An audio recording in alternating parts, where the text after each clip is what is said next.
Hey, so again, in case you guys don't know, this video is the second part to my big Sonic Frontiers review.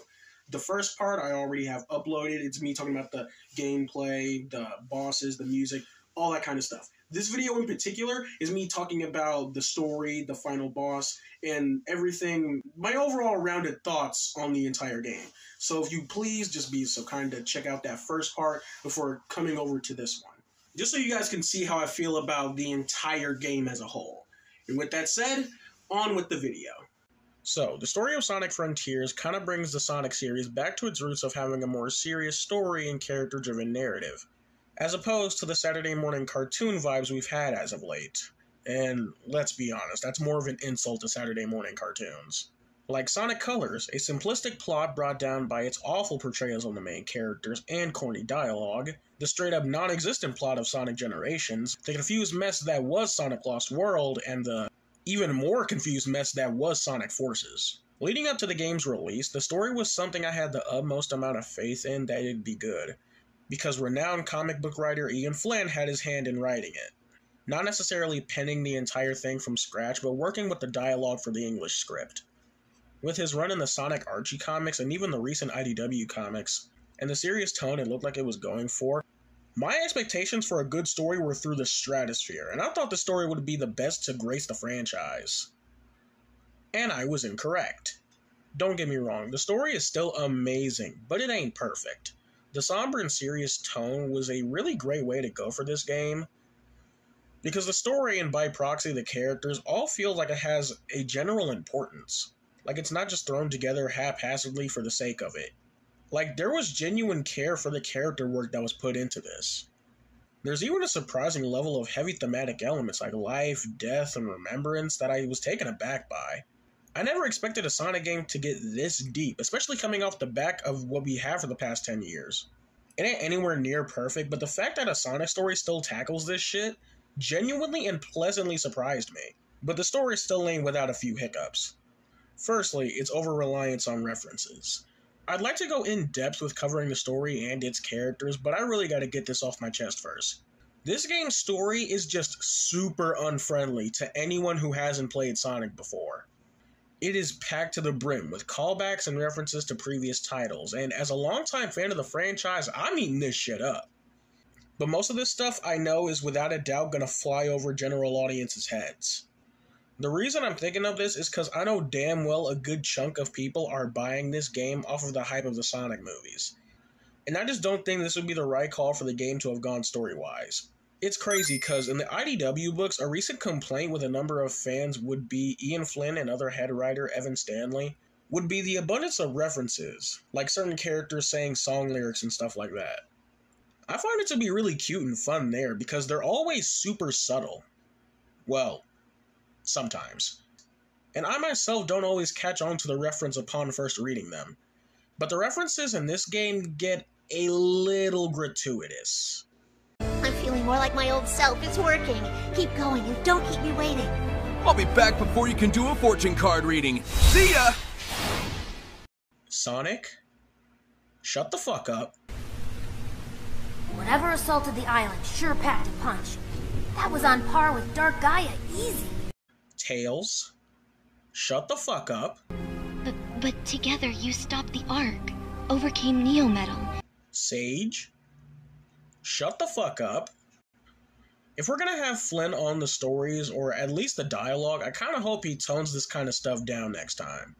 This story is also very lore heavy, in not really establishing new pieces of the Sonic universe, but expanding upon what's previously been established by stuff like the adventure games, and on that end, I really appreciate it.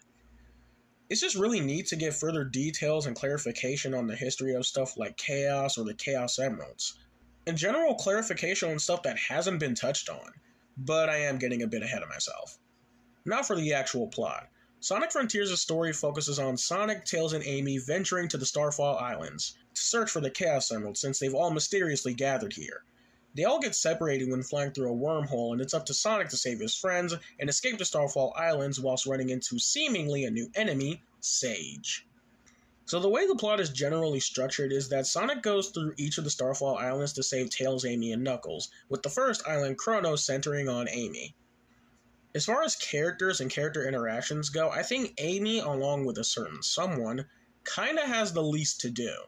Sonic and Amy's interactions, for the most part, are less character-focused and are more focused on discussing the mystery of what happened to this land and the ancient civilization that inhabited it. I like Sonic and Amy's dynamic in this game a lot. Amy Rose is a character that, in my opinion, has had a rocky history game-wise in terms of my perception of her. Sometimes I find her annoying, sometimes I thought she was just okay, but generally growing up I was always indifferent towards her. I really became a fan of her Boom interpretation, and even more so in the IDW comics, where she's more mature and not as hyper-obsessed with Sonic. A problem I have in this game, though, is that while I like that she's toned down and these two can have a consistent dynamic throughout, I'm not a fan of how dull she comes across. I expect Amy to be a bit more bubbly, I should say, and Frontier's Amy just ain't that. And throughout the game, each character on these islands kinda gets to go through their own mini-arc, and while not bad, Amy's is definitely the weakest in my opinion. For context, throughout exploring Chronos, Sonic and Amy try to help this Coco, this game's new little critter added to the Sonic franchise, to find their lost love. In their search, they run into some more Coco who need their help, and once the task is complete, they die.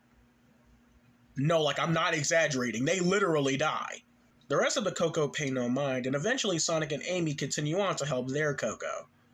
Until, when randomly roaming around, they are plagued with a vision of the ancient civilization, a la Sonic Adventure, where they witness a cataclysmic event take place before coming to and realizing the Coco found their true love, and they've both sadly passed on. I'll definitely go more in detail with the ancients in due time, but for now I'll stay on track with the main characters. Anyway, Amy witnessing that and being touched by the love those two shared is inspired to travel and share that love with the rest of the world. Whatever the hell that means.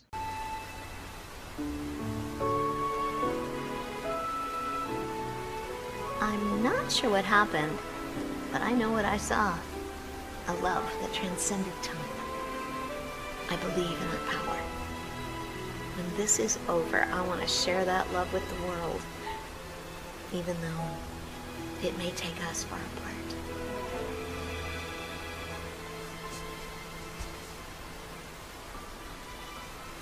I know you'll do great. I want to hear all about it when you come back.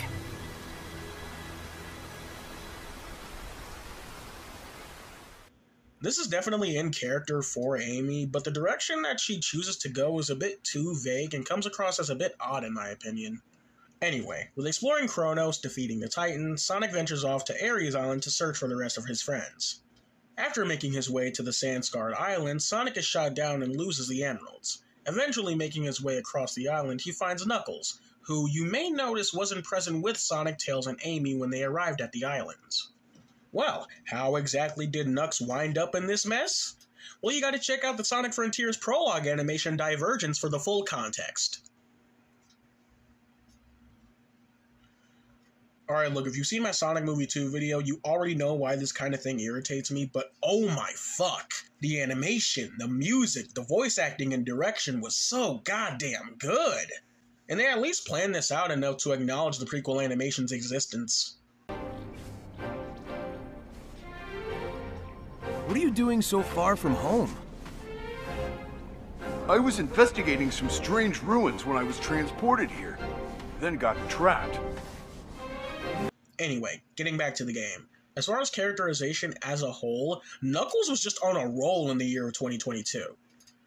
With the movie, prequel animation, and Frontiers proper, the whole year was just a massive Knuckles redemption arc.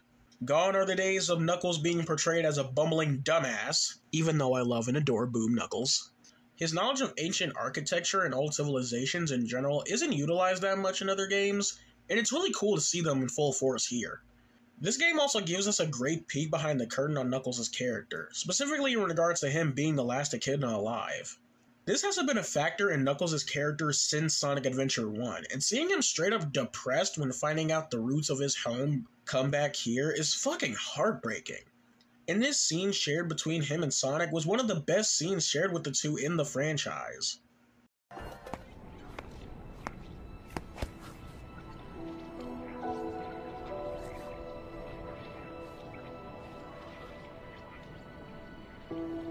Ages ago, my people were wiped out by a cataclysm. I know the Coco faced something similar. It reminds me I'm the last Echidna, that I'm alone. You may be the last, but you're not alone. You've got us, Knucklehead. I'll admit, I do envy your lifestyle. Freedom to go where you want, when you want. So do it. Get out there and live a little. Maybe I could. But first I need to be back to normal. So hurry up and get me back to normal. Anything to get you away from me.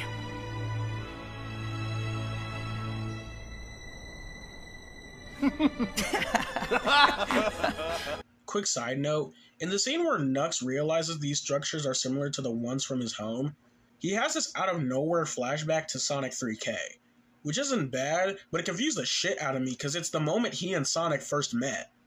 If they wanted to symbolize him thinking of home, then why not just have it be a shot of Angel Island? Why did it have to be this oddly specific moment he flashed back to?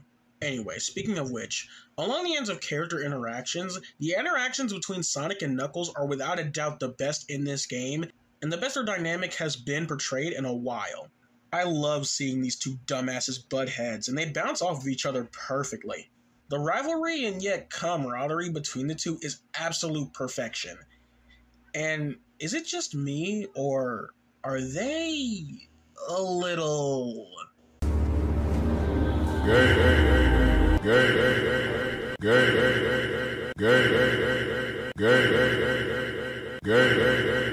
Sounds like a plan.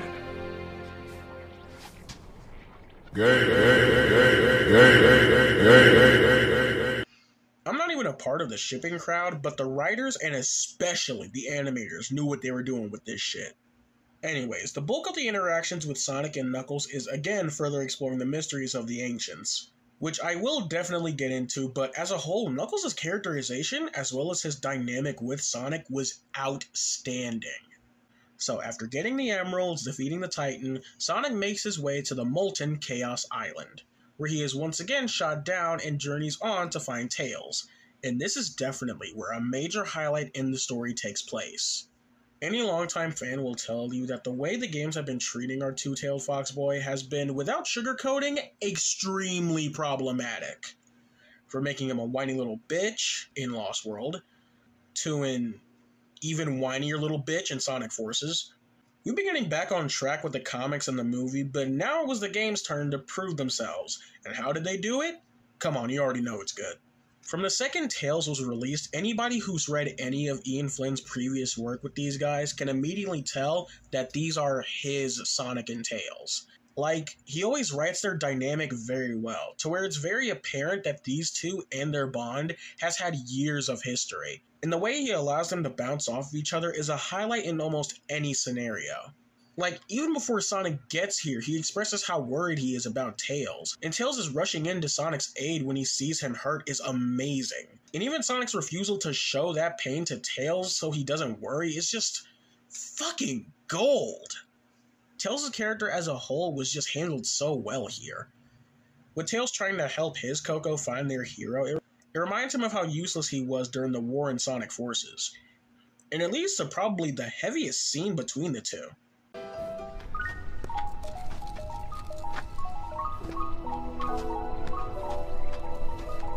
Sonic, am I a burden to you? Wow, and how did you come to this well-thought-out concern? Whenever there's a crisis, I'm either running away or standing on the sidelines. You're always rescuing me when all I do is follow you around.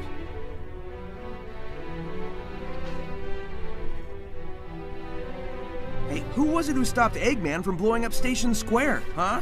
And who broke me out of prison, or saved me from the Deadly Six's trap? Then I'm wildly inconsistent.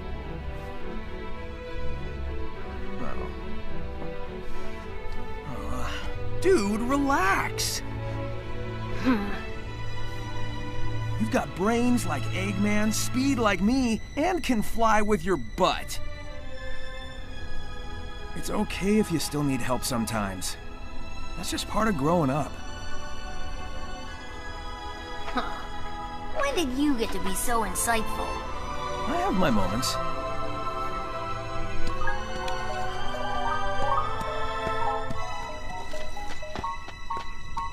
They say the bridge is out. I'm sure we can fix that. I'll have a look around.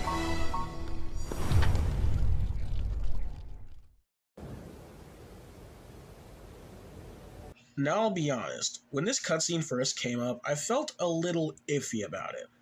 Like, I did like seeing the writers address the issues with Tails' character recently, but in this instance in Frontiers, it felt more like cheap course correction than having it be properly built up.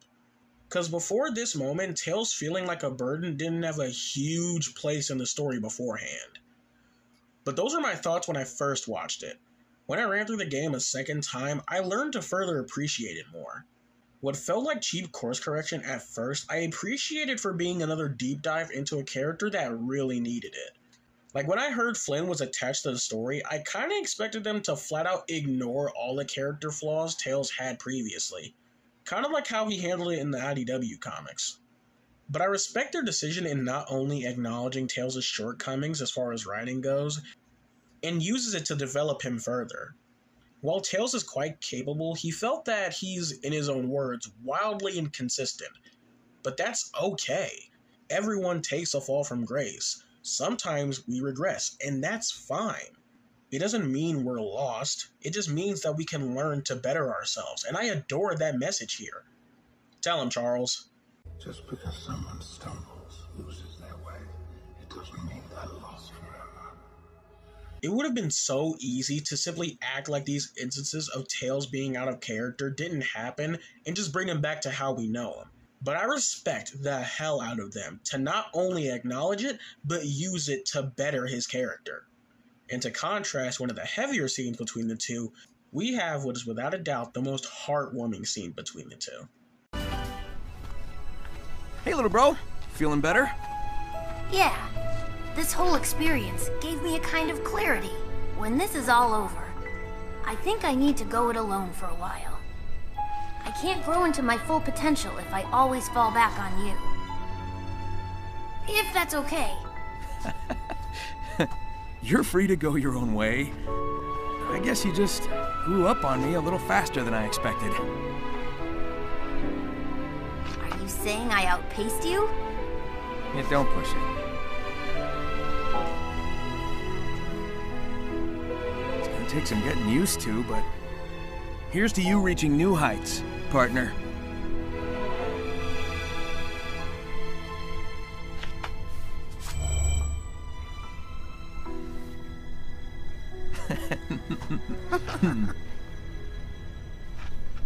And in case you hadn't noticed, this conclusion has been quite consistent throughout the story with these characters up to this point. This is where I'd like to quickly bring up one of the many themes in Sonic Frontiers. I've seen a bunch of people speculate that all these guys plan to go their own separate ways on their separate journeys. It's supposed to bleed into spin-off titles or an adventure-style game where we follow these guys on their different journeys, and I personally don't think so. I think through these characters, Frontiers is exploring the theme of moving on. Whether it be in the sense of helping the Coco move on from the past that's literally holding them back, or moving on in the grieving sense, specifically with Tails, Amy, and Knuckles, the theme of moving on is utilized here to move forward and, at the risk of sounding corny, exploring new horizons. Don't be afraid to move on even if it may mean leaving the people you love behind. Don't be afraid to move on and live your life, even with the burdens you feel have been placed upon you. And don't be afraid to move on if it means you'll be able to live up to the best version of yourself you can be. I'm just glad they took the liberty in exploring this kind of thing, considering that it pushes the boundaries of what Sonic stories tend to be, and it perfectly encapsulates what the Sonic the Hedgehog character is really about. At least, that's what I figure. This story definitely has elements that are clearly meant to be up to interpretation, and I like that a lot. It helps further get discussion going, because while I viewed the theme this way, y'all could very well have viewed it an entirely different way, and I'm interested to hear in the comments. But before I get back to the main story, there are some key players that I've intentionally been ignoring, those of which being, of course, Dr. Eggman, and new addition to the Sonic cast, Sage. You see, before Sonic and Co. made it to the Starfall Islands, Eggman was already far ahead of them, and made his way to install his AI program, who we know as Sage, into cyberspace in order to learn about their technological secrets, and of course, use them to his own benefit. But once Sage was installed and acquired all the ancient secrets, she took some protective measures and sucked Eggman into cyberspace to protect him from something we're not made aware of yet. So we follow them as Sage tries to prevent Sonic from destroying all of the Titans, as well as help Eggman safely free himself from cyberspace. There is quite a bit to unpack with these two, so I'll start things off with Sage. Sage may very well be one of, if not my favorite new addition to the Sonic cast. Her story isn't one that is all that original, but one told extremely well. Her story throughout the game is simply one of an AI slowly learning about human connection, whether it be from witnessing the connection between Sonic and his friends, or it being her growing connection with Dr. Eggman. For me, it's fascinating to have a character that is a strange middle ground between Sonic and Eggman. Throughout the marketing, we were led to believe that she would be a key antagonist throughout the story, and that's not entirely the case. Throughout the game, she's only trying to kill Sonic to stop him from potentially unleashing something that could harm the world, but more importantly to her, Eggman. It leads to her witnessing the camaraderie and love between Sonic and the others, and yearning to experience that for herself. She even grows a deep-founded respect and admiration for Sonic given his tenacity and heroism, to the point where she's actually saddened by the prospect of his death. But I am getting a bit ahead of myself on that end. A problem I do have with her is that, in regards to her trying to stop Sonic, I feel like that could have been handled a bit better. Because I swear, the story could have played out so much more differently and been so much easier if she just fucking told Sonic what the hell is going on. Like, I know the whole can't share data with the enemy thing was supposed to help with that, but not only is that very inconsistent in that she'll periodically clarify her findings to Sonic, but her spouting shit like knowing or not knowing won't make a difference, your fate is sealed, shit like that.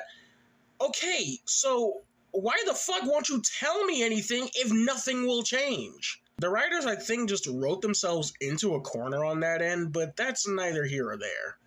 Her development as well, I think, could have been handled a tad better.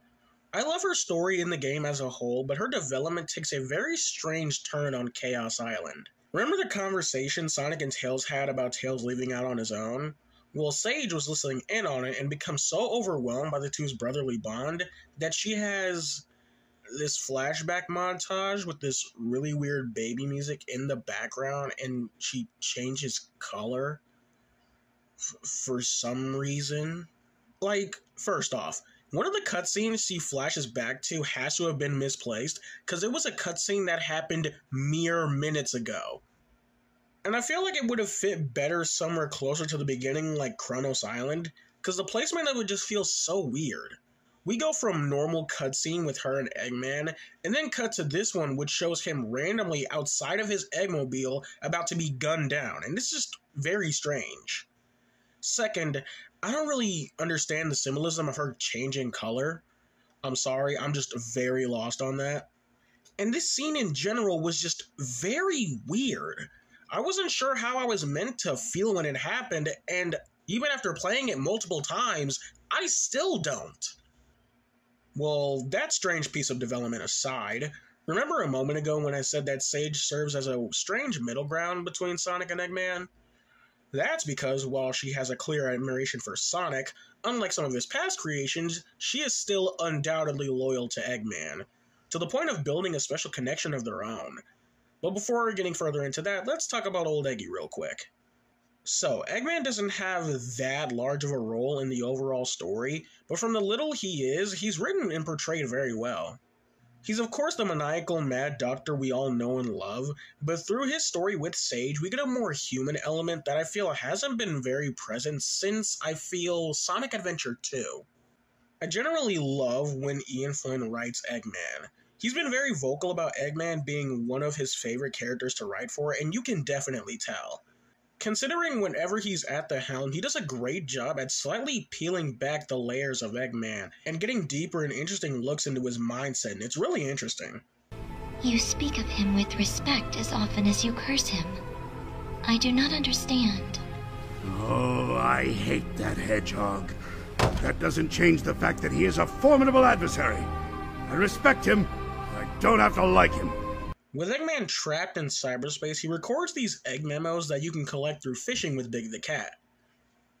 For some reason. They're filled with his findings and discoveries while in cyberspace, and even have a lot of cool lore as well. He mentions the Babylonians, Black Arms, and shit like that. He gives us the first in-game explanation on the whole Robotnik and Eggman name debacle. He even mentions his cousin Maria. Yes, that Maria, as well as makes other connections that I will discuss later. While in there, he also takes memos on how he views Sage and his growing fondness of her. With her efficient performances, he starts to view her as a daughter of sorts, and while I adore this element definitely could have been handled better. While I love that they chose to do this with Eggman and give him a bit more humanizing elements that I feel is very welcome, his relationship with Sage I feel was sloppily put together. The main reasoning being that this plot point in his character is only relegated to the egg memos and does not have a big place within the main story whatsoever. I feel like if we saw actual cutscenes of him growing fond of her and not just standing and talking in the same fucking spot again and again and again and again and actually see the growing connection, it would have felt better. I was actually fortunate enough to get all the egg memos beforehand and already made aware of what they were doing with these two. But to those who didn't, I can imagine being confused as shit by the finale of the game. I've seen some concern that this will lead into Eggman becoming less villainous because of his growing love and attachment for Sage, as well as Sage's admiration for Sonic, and I personally don't think so. I don't think they'd be dumb enough to get rid of what is, in my opinion, one of the greatest fictional villains of all time. This just helps humanize him some more, and after years of not having that, I think it's very welcome here. But as a whole, the writing for Sage and Eggman, while not perfect, was still pretty good all things considered, and the writing as well could only be backed up with outstanding vocal performances by both of them. And speaking of clever segues, the voice acting. As a whole, the voice acting is pretty good, but it isn't without a few outliers though. The overall voice direction for this game, for me, led to very questionable performance decisions. Not bad, just very odd at points. Like Mike Pollock as Eggman I found to be very good. People tend to not like when he's toned down as Eggman, like how he was way back in Sonic 06, but I actually really like toned down Eggman. Pollock can give a good air of menace when he's toned down. That's very hard to do with his usual performances, and I think it was utilized extremely well here. Sage's voice actress Ryan Bartley does a really good job. She really nailed the creepy, dry, monotone voice whilst also being able to provide a shit ton of emotion when needed, without deviating too hard from Sage's slightly monotone dialect. Overall, she did an amazing job at just bringing Sage to life. Colleen O'Shaughnessy, as always, does a brilliant job as Tails, and I've just adored being able to hear her as him for the movie and games in the past year alone. She's just perfect for this role at this point, and I can't imagine anyone else doing the voice of Tails. Now for the less than stellar ones. Okay, so Cindy Robinson, pretty much since Sonic Boom, has been my personal favorite voice for Amy. She's the one I always imagine when reading IDW, and she shows a wide range in Sonic Boom. To put it plain and simply, I wouldn't love the Amy Rose character as much as I do now without Cindy Robinson. That said, her performances in the games have been kinda all over the place in my opinion. When she was first brought on in Sonic Generations, she started doing this really weird Minnie Mouse impression, and only got better going from Lost World to Forces. But here in Frontier, she's a little too toned down for my liking. Like I said before, I expect Amy to sound more bubbly, and I guess this game's direction didn't really call for that. Which isn't bad, but it restricts me from saying that this would be a really good performance for Amy. Not even saying it's bad, because lines like these...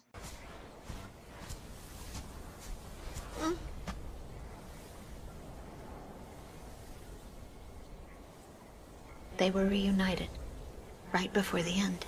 hit hard as hell. But as a whole, it's fine, but not my preferred take on Amy. Dave B. Mitchell as Knuckles is interesting, to say the least. Like, in Team Sonic Racing, I thought his Knuckles voice was a little derpy, I guess. I don't know, he just sounded very off. But when I watched the Knuckles prologue animation, I was more on board. He kind of gave that mellow, chill vibe, slightly indicative of Scott Dreyer of the adventure games, and I was really looking forward to hearing him in the full game. When I tell you the whiplash I got from going from this... Angel Island, my home. I am its guardian. I watch over the Master Emerald and every living thing here. To this? Some rescue. I'm still half ghost. I shit you not. When I first heard that line, for a split second, I didn't even know that was Knuckles speaking. Needless to say that I found his voice to be alright. Compared to the prologue, which I think recording-wise he worked on after he did these lines for the main game, I much prefer the approach there than here. In this, he sounds like he's trying just a tad too hard to sound like the previous voice actor, Travis Willingham, and it kind of comes off as unnatural in a few places. Not bad, just okay. Then there's Sonic. You tracked the Chaos Emeralds here, right? Let's find out what drew them here. Key, huh? Sure beats being called a rodent. Are you saying I can rescue my friends? If that's how you want to spin it, Dr. Ego. Okay, I'm not taking that thing down the traditional way. I'm gonna need the Chaos Emeralds. And maybe a little bit of luck. Careful? Where's the fun in that? I don't like it. Look, my opinion on Roger Craig Smith as Sonic is complicated, to say the least. I've never hated him as Sonic like others do, because I literally grew up with his Sonic voice, but I always knew he just never fit Sonic the Hedgehog. This isn't knocking him as a voice actor, because I adore Roger Craig Smith as a voice actor. From the characters he played on Regular Show, whenever he was Chris Redfield, whenever he took over as Baron Draxum on Rise of the TMNT. And I loved his Captain America, and especially his Batman voice. Sonic the Hedgehog is the one character he just doesn't fit. His best performance is undoubtedly in Boom, where the tone and writing for the character perfectly fit his performance. But in the mainline games, he just doesn't work for me. I appreciate what they tried to do in this game by having him tone down and use more of his natural voice, because I can imagine having his traditional Sonic voice being pretty jarring for the tone and setting we're in. By doing so, we get a more natural and less over-the-top sounding Sonic, which I do appreciate. But by doing this, he ends up sounding less like the character. Performance-wise, Roger has always shined as Sonic, for the most part. But the voice just isn't it. I'm not one of those who relentlessly want him gone from the role, because honestly, if they keep him around forever, I really don't care. Because I have two current Sonic voice actors who I feel better fit the character. That being Ben Schwartz in the movies and Devin Mack in Sonic Prime. As long as those two stick around long enough and in their respective mediums, I'll be satisfied. The performances from Roger in this game are undoubtedly some of, if not the best in his history as the Blue Hedgehog. But I'm just not a fan of the voice, I'm sorry. Oh, and then there's Big the Cat. He's fine. I don't know, I've always just been more partial to John St. John's Big voice from the adventure games, and even Ian Hanlon in Sonic Prime. But Big's current voice in these games is just fine, I guess. Nothing really beyond that. Overall, the voice work in this game is pretty good. All the performances are on point, save for a few, and a couple odd line deliveries for some. As a whole, the cast did a great job. Now back to the main story.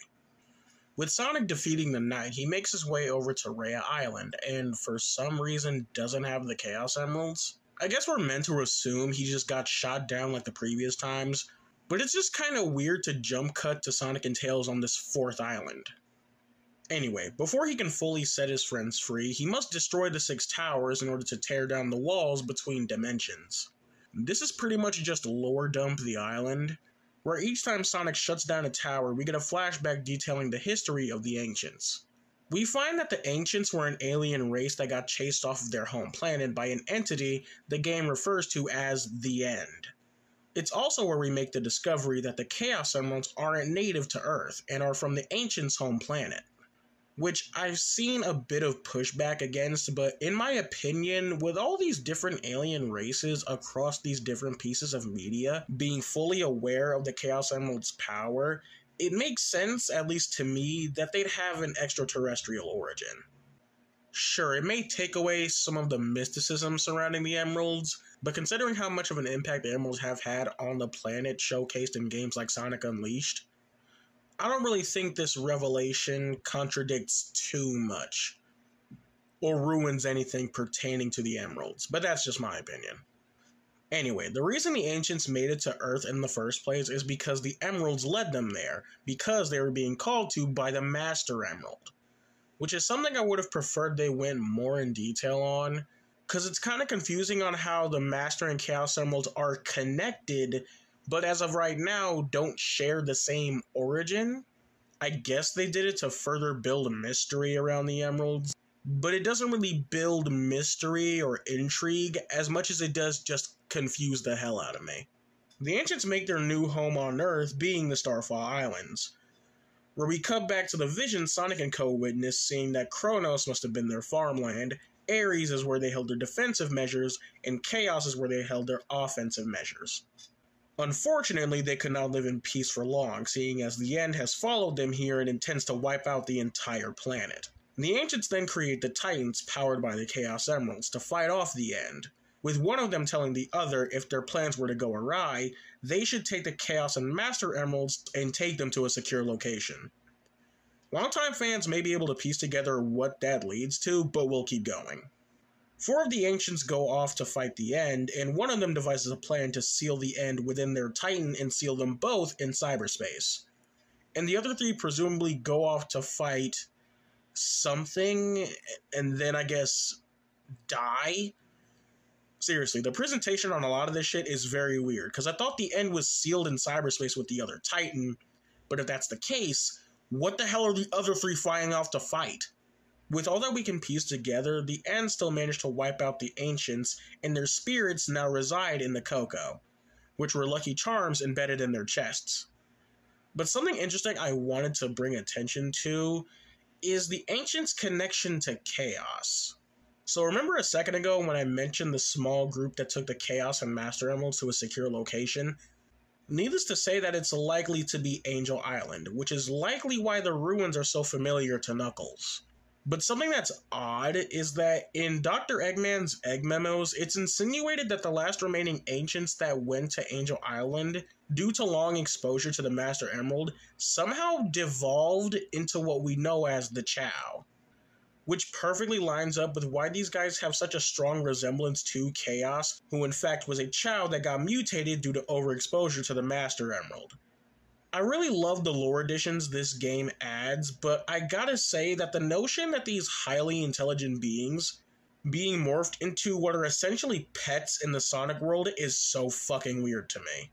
But in full retrospect, even if the game doesn't show it off perfectly, the story of the Ancients is just really fucking sad.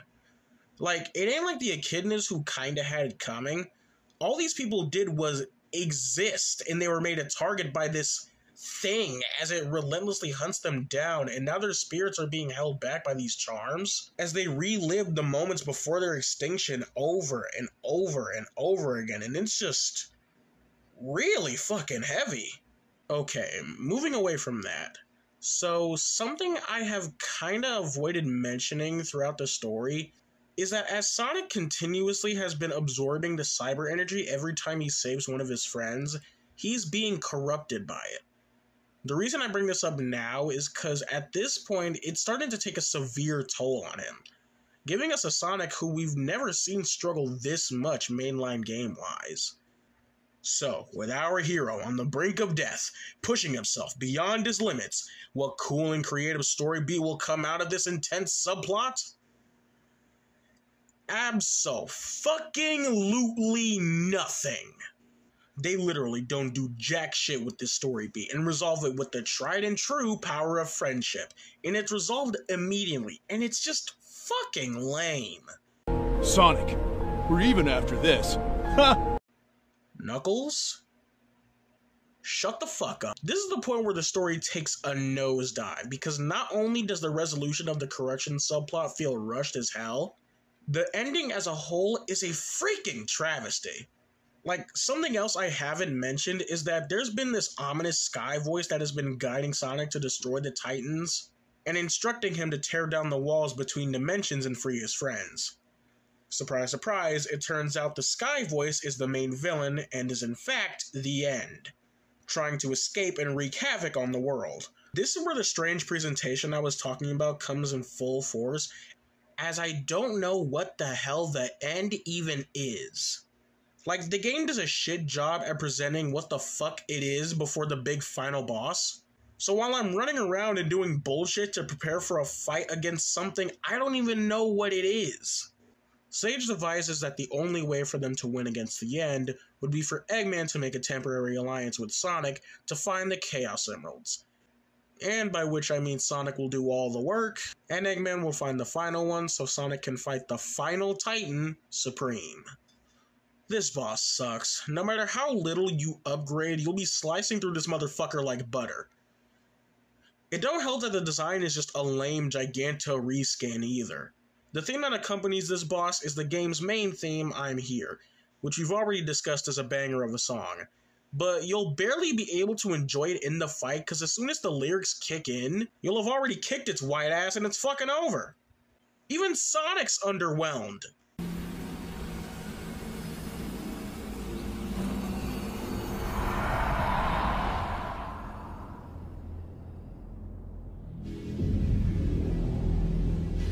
Is that it? You see, the End was controlling the Supreme Titan. As Sonic defeats it, the End retreats into outer space to achieve its true form.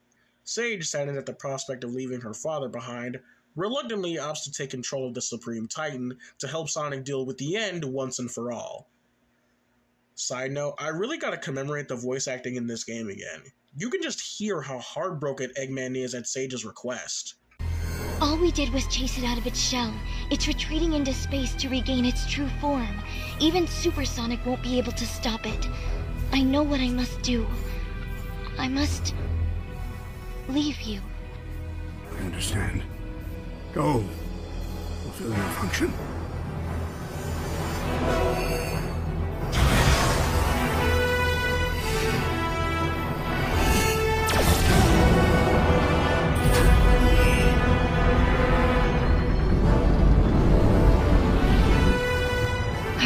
Before it regains its full strength.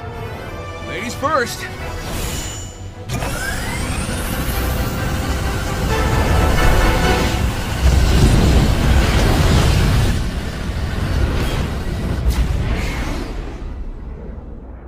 Be careful, dear daughter. Mike Pollock is so damn good in this game. Anyway, Sonic and Sage race off and we get this really weird piece of dialogue from Sonic. He took your home world.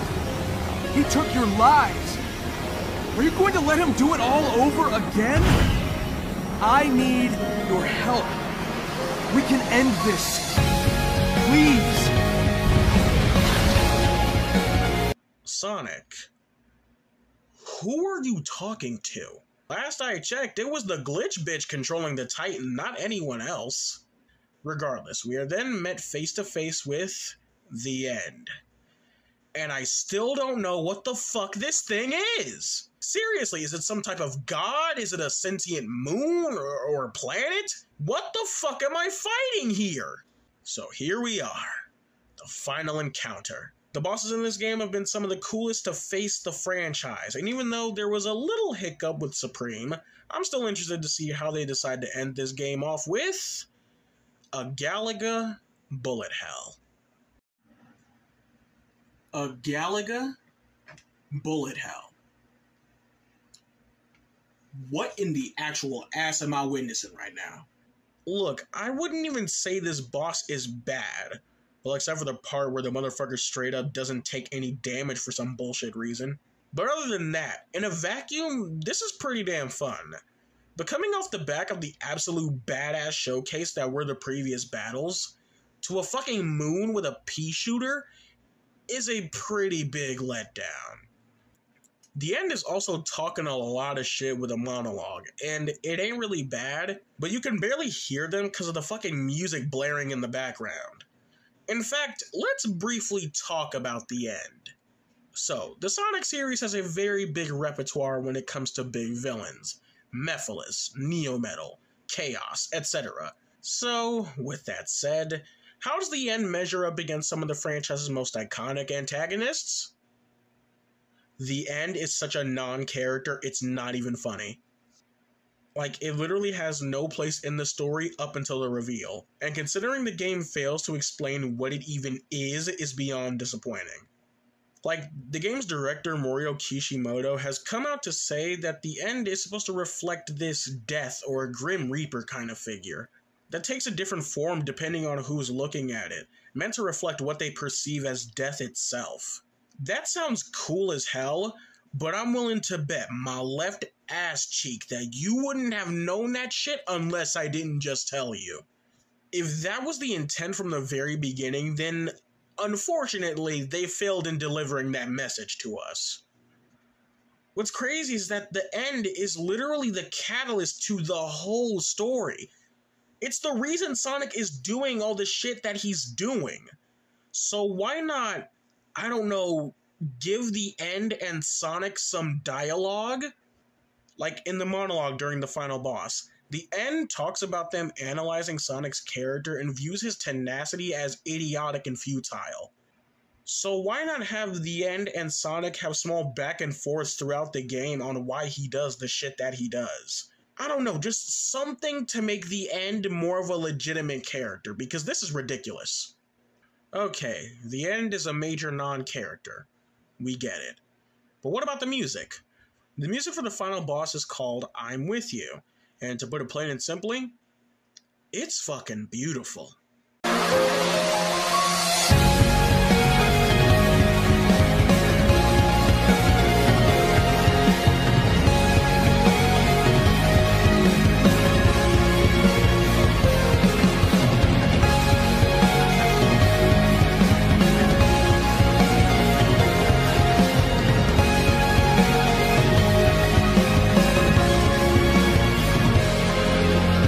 Something worth mentioning is that this boss is exclusive to the hard mode, and your reward for completing it is the song One Ray Dream playing through the credits. And yeah, it's pretty satisfying. Whereas if you played on easy or normal mode, you skip the final boss and jump straight to the NQTE, and in the credits you'll get the song Vandalize. So, as the final attack, Sage throws Sonic through the end, and in a last-ditch effort, the end tries to do something. Again, it isn't made very clear. But Sage begrudgingly does the sacrifice play, saving the Earth and her father. Sonic flies down to meet up with his friends as Eggman mourns his daughter's death. Which I gotta say is quite... Sage saved everyone's life, and Sonic acts like he doesn't fucking care. He doesn't even mention her and leaves Eggman all depressed and shit. What the hell, Sonic? Please, look after Father. Sage? I don't think Sonic heard you. I think he's gonna continue to kick Eggman's ass. So, with this entire ordeal resolved, Sonic and his friends set out for their journeys, alongside casually confirming Styx' canon to the mainline game universe. Wait, what the hell? I wonder if Cream and Styx are free. Make a road trip out of it.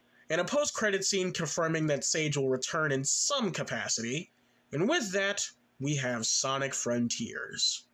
Despite this game's many faults, I can still confidently say that it is a certified win for the Sonic series.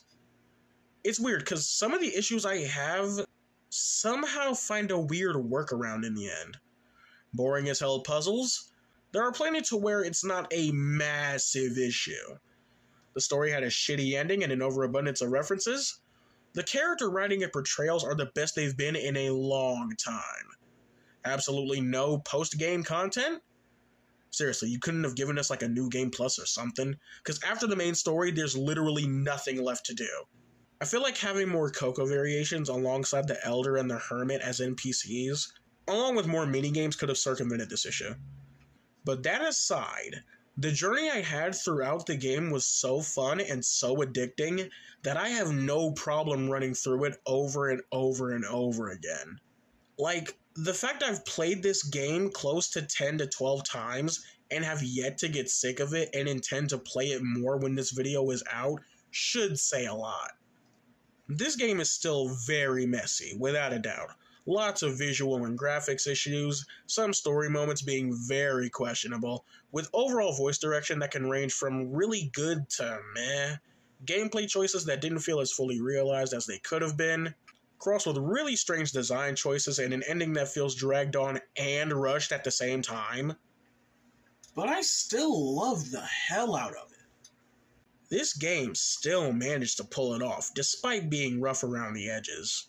The story, while lacking in some areas, offers a ton for longtime fans by giving us compelling and heartwarming moments with these characters that for over a decade have been mishandled, and even going as far as to give a lot more depth with some that is a very warm welcome in my book. It does a phenomenal job at reminding me of why I love each and every one of these guys. Graphically, the game is amazing, and the soundtrack is some of the best the franchise has to offer. The amount of freedom in which the player has to approach this game, for the most part, is not only something I admire, but respect the hell out of. The highs in this game are very high, while the lows primarily stem from aspects not being fully realized. While not a masterpiece by any stretch, you could tell there was nothing but immense effort and passion behind this title.